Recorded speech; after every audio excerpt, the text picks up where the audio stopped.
Bonjour, je suis David Macri, votre expert en formation santé et sécurité.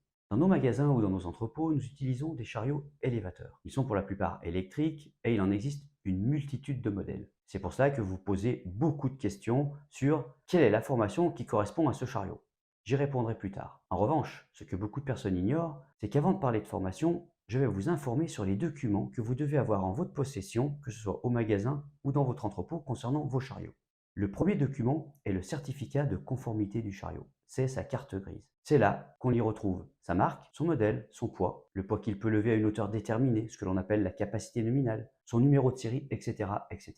Le deuxième, c'est la notice d'instruction du modèle de votre chariot. C'est là où vous allez trouver beaucoup de réponses à vos questions concernant son utilisation. Par exemple, quelle est la marche avant, quelle est la marche arrière. Le troisième document, c'est la VGP, la vérification générale périodique. C'est le contrôle technique du chariot. Cela concerne les chariots qui ont une levée dite significative, c'est-à-dire qui lèvent au-dessus de 50 cm.